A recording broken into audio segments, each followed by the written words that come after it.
the most powerful political ideas ever created. Level B2, Upper Intermediate. Politics is not only about elections, parties, speeches, and laws. Under all of that, politics is powered by ideas, simple mental engines that tell people what is fair, what is normal, and what should happen next. When an idea is truly powerful, it doesn't stay inside books. It becomes a habit in society. It changes institutions. It changes what people expect from leaders and from each other. Some political ideas are powerful because they promise freedom. Others are powerful because they promise order. Some promise equality. Others promise identity and belonging. And sometimes, the most powerful ideas are dangerous not because they are always wrong, but because they can be used to justify almost anything. This text is not about choosing one ideology and calling it the best. It is about understanding the ideas that have shaped the modern world. When you understand them, you start seeing politics more clearly. You also become harder to manipulate because you can recognize which idea is being used and why. Let's begin with the most basic political question of all. Why should anyone obey power? The idea of legitimacy, power must be justified. For a long time in history, many rulers claimed that power was natural or sacred. A king ruled because he was born into the right family, or because God chose him, or because tradition said so. In that world, the main political skill was loyalty. Loyalty to a ruler, a clan, a religion, or a social order. Then a revolutionary idea slowly became central in modern politics. Power must be justified. It is not enough to say, "I am the ruler," people began to ask. By what right? This question changes everything, because once you demand justification, you create limits. You create rules. You create the possibility of resistance. This idea is at the heart of modern liberal political philosophy. Restrictions on liberty and political authority must be justified, not assumed. In real life, legitimacy can come from different sources: tradition, religion, success in war, economic performance, elections, or law. But the key shift is the same. Legitimacy becomes a public argument, not just a fact of life. The social contract, government as an agreement. One of the most influential ways to explain legitimate power is social contract theory. It imagines that political authority is based on an actual or hypothetical agreement. People accept some rules and limits in exchange for protection and order. This idea is powerful because it reframes the state. The state is no longer a parent who owns society. It becomes a tool created to solve problems. If it fails to solve those problems, people can question it. Even when social contract theory is only a thought experiment, it teaches a deep habit of government should have a reason, a purpose, and boundaries. You can still hear this logic today when people argue about taxes, policing, national service, and civil rights. The argument is often, what do we owe the state, and what does the state owe us? Liberalism. The individual has rights, and power needs limits. If social contract theory asks where power comes from, liberalism focuses on how power should behave. A core liberal idea is that individuals have rights, and the state should protect them rather than control them. Modern definitions often emphasize individual autonomy, equal opportunity, and the protection of individual rights. Liberalism became powerful because it offered a new moral center, the individual person. That sounds obvious today, but historically, it was not. Many older systems treated people mainly as members of a group: peasants, nobles, believers, soldiers. Liberalism insisted that each person has value as a person, not only as a role. This idea produced major political changes: freedom of speech, freedom of religion, limits on government punishment, legal equality, and the idea that leaders should answer to law. Liberalism is also tied to markets in many historical forms because markets are seen as spaces where individuals can choose. But liberalism is not only about economics. It is also about dignity and restraint. Power must not crush the person. At the same time, liberalism has internal tension. If freedom is the highest value, what happens when freedom creates inequality? If people are free, but some have far more resources, are they truly free in practice? These debates shaped modern politics for centuries, and they still shape it today. Democracy. The people are the source of authority. If liberalism is about limits, democracy is about ownership of power. Democracy's revolutionary claim is simple: the people are the ultimate source of political authority. This idea is powerful because it changes the direction of political responsibility.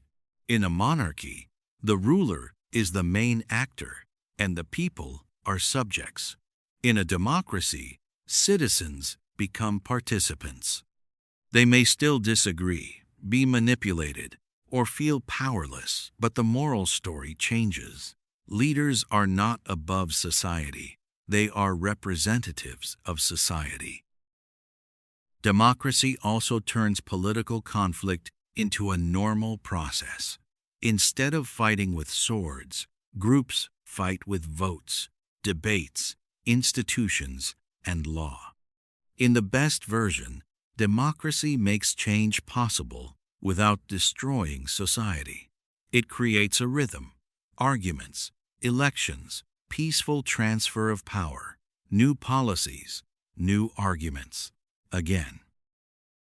But democracy is not automatically stable. It depends on trust in institutions, acceptance of results, and a shared belief that opponents are still legitimate citizens. Without that, democracy becomes fragile.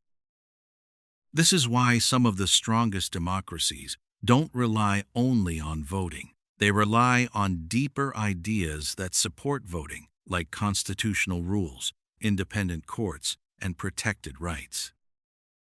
The rule of law and constitutionalism.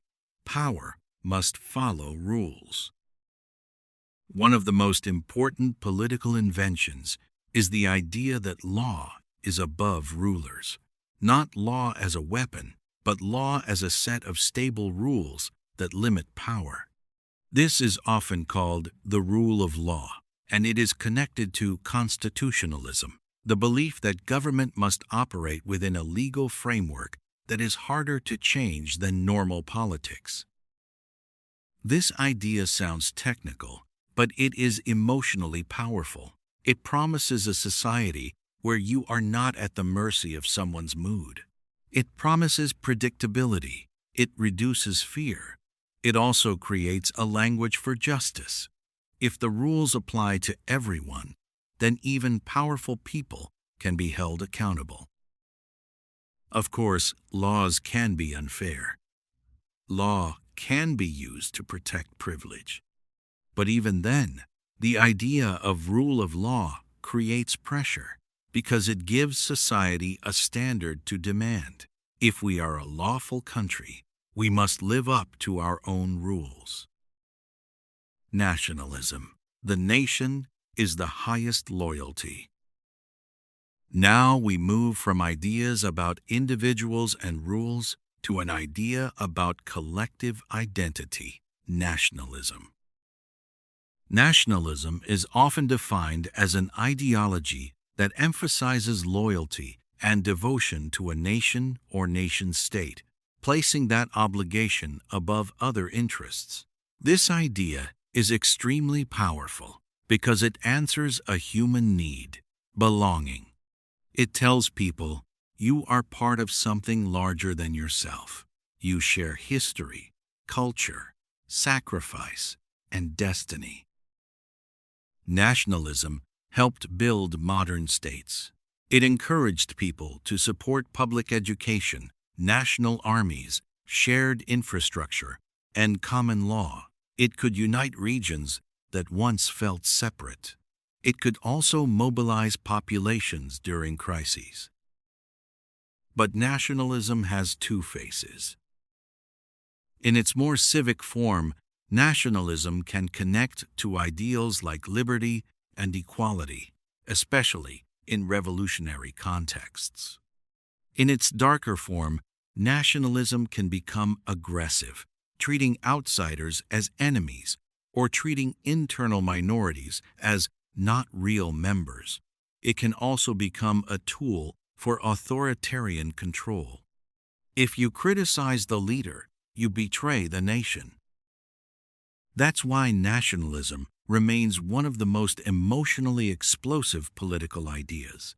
It can inspire solidarity and sacrifice, but it can also justify violence and exclusion. A quick pause. Why these ideas are so powerful? Notice something. None of these ideas are only theory. Each one is a story about what a person is and what society is. Social contract. Society is an agreement, not a prison. Liberalism. The individual has rights and deserves justification for restrictions. Democracy. Authority belongs to the people, not a sacred elite. Rule of law. Power is limited by rules, not personal will. Nationalism. The nation is a deep identity that can demand loyalty. When an idea gives people both meaning and a political instruction manual, it becomes hard to stop. It spreads across borders. It reshapes institutions. It becomes part of daily language. These ideas built much of the modern political skeleton: who owns authority, how power should be limited, and why people belong to a larger community. Now we continue with the ideas that shaped modern conflicts: how to think about wealth and fairness, how to treat change and tradition, whether the state is necessary at all, and what happens when politics demands total loyalty. Socialism. Society should control the economy for the common good. Few ideas have influenced modern life as deeply as socialism, especially because it touches the most sensitive political topic: who gets what and why. In simple terms, socialism is a social and economic doctrine that calls for public rather than private ownership or control of property and major resources. What makes this idea powerful is not only ownership, it's the moral claim underneath it. Production is not purely individual because people do not live and work in isolation. So if the economy is social in reality, then the benefits should be shared more fairly in policy. This argument has driven labor movements, welfare states, public healthcare systems, public education, and many debates about taxes and inequality. Socialism also became powerful because it offered a different idea of freedom. Liberalism often describes freedom as protection from government power. Socialism often describes freedom as protection from poverty, insecurity, and exploitation. In that view, a person who is legally free but economically desperate may not feel free in practice. So socialism pushes politics to ask, is freedom only about rights on paper or also about real conditions in daily life? Of course, socialism is not one single model. Different societies interpreted social control very differently, from strong state ownership to more decentralized approaches. That flexibility is one reason the idea spread so widely. It could be adapted to many cultures and periods. Conservatism. Change should be careful, and institutions matter. If socialism is a moral engine for equality and protection, conservatism is a moral engine for stability, continuity, and caution. Conservatism emphasizes the value of traditional institutions and practices, and often supports gradual evolution rather than sudden radical change. The power of conservatism comes from a realistic observation. Societies are complex systems. When you break parts of a system too quickly, you can create chaos, even if your goal is noble. Conservatism is often skeptical of big utopian plans because people are not perfectly rational, and unintended consequences are common. Conservatism also focuses on human limits. It asks, what if we cannot redesign society like a machine?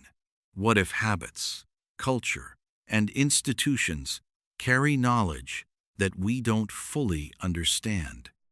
That is why conservatives often defend family structures, religious traditions, legal norms, and national symbols. Even when those things are imperfect, they can function like social glue. This idea becomes especially powerful during periods of fast change. When people feel the world moving too quickly, economically, culturally, technologically, conservatism offers emotional safety. We don't have to destroy everything to improve something. Anarchism. The state is harmful and unnecessary. Anarchism is one of the most radical ideas in political history, and it remains influential even when few people call themselves anarchists. Britannica describes anarchism as a cluster of doctrines centered on the belief that government is both harmful and unnecessary. This idea is powerful because it attacks a basic assumption that most people rarely question, that the state is natural. Anarchism says the opposite. It argues that many forms of hierarchy create violence, and that people can organize through voluntary cooperation and free association instead. Even if someone does not accept anarchism fully, the idea acts like a sharp tool. It forces political debate to answer difficult questions. How much power should any institution have? When does protection become control? How do we prevent authority from becoming abuse? You can see anarchist influence in grassroots movements, mutual aid networks, and strong skepticism toward policing, surveillance, and centralized bureaucracy. The idea continues to matter because it keeps pointing to a danger that never disappears. Power tends to expand unless it is limited. Fascism. Total loyalty to the state and the leader. Some political ideas are powerful because they feel warm and hopeful. Others are powerful because they hijack fear, anger, and identity. Fascism is one of the most dangerous examples. Britannica describes fascism as a political ideology and mass movement that dominated many parts of Europe between 1919 and 1945, and as a philosophy that stresses the primacy and glory of the state, unquestioning obedience to its leader, subordination of the individual, and harsh suppression of dissent. What makes this idea powerful is that it offers psychological certainty. It promises unity, strength, and a simple story of us and them. It often grows in moments of humiliation, crisis, or deep social conflict. It also turns politics into identity warfare. Disagreement is not just wrong, it is betrayal. In that environment, pluralism dies.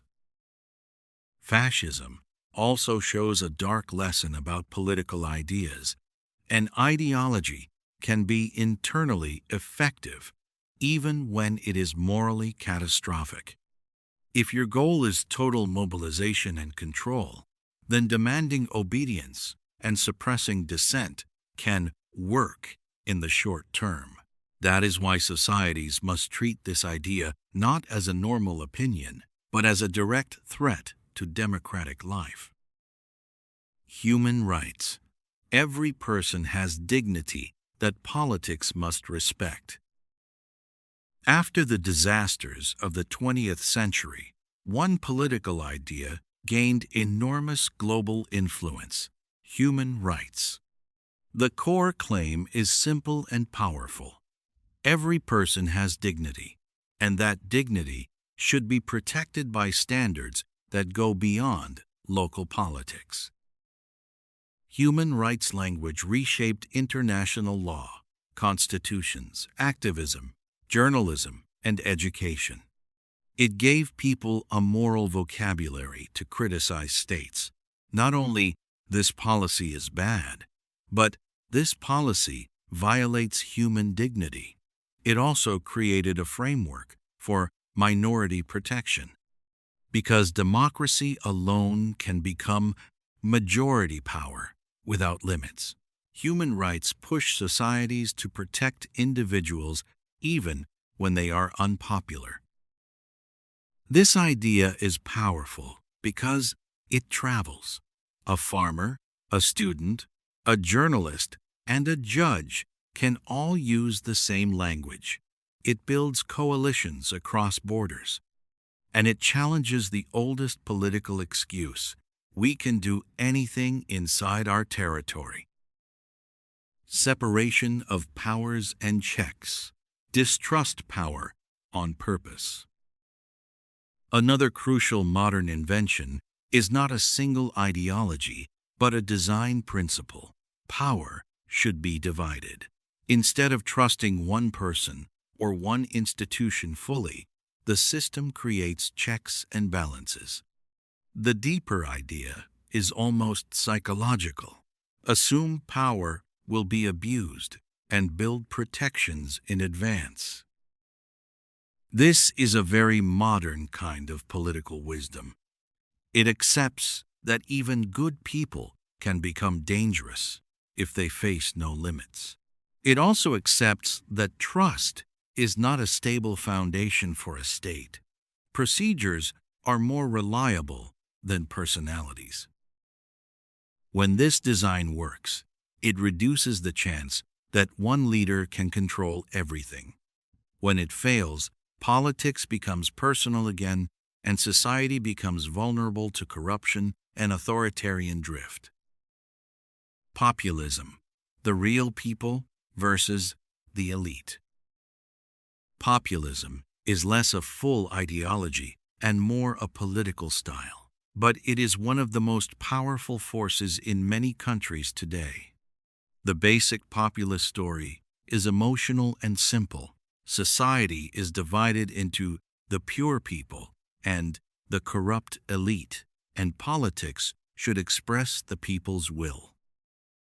This idea becomes powerful when institutions feel distant, unfair, or captured by insiders. Populism can sometimes be a signal of real problems: inequality, corruption, cultural disrespect, or economic pain. But populism also carries a risk. It can treat opposition as illegitimate. If only one group is the real people, then democracy becomes fragile. Elections become battles over identity rather than policy. The attention battlefield, media, narrative, and reality itself. Finally, modern politics is shaped by an idea that older thinkers did not fully face. Controlling the narrative can be as important as controlling laws. When mass media arrived, and later social media, politics became partly an information war. The struggle is not only what should we do, but what is true, and what should people feel. This changes how political ideas spread. A powerful idea today is one that can survive in short formats, in emotional headlines, and in viral images. That rewards simplicity and punishment of nuance. It also makes societies vulnerable to manipulation because attention is limited and emotions travel faster than facts.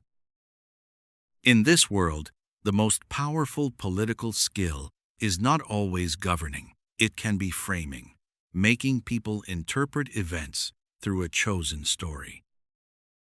Putting it all together, why these ideas keep returning. If you step back, you can see a pattern. Political history is a constant struggle between deep human needs: freedom and security, equality and hierarchy, individuality and belonging, change and continuity, truth and propaganda, cooperation and conflict. The most powerful political ideas are the ones that give a clear answer to these tensions. They tell people what to fear, what to hope for, who to trust, and who to blame. They also give institutions a blueprint. The practical lesson is not pick one idea forever. The practical lesson is to recognize which idea is speaking through a slogan, a speech, or a policy. When you can name the engine, you can think more clearly.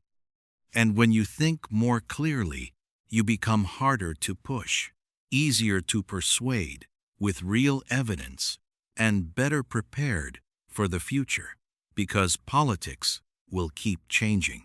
But these deep ideas will keep returning in new forms.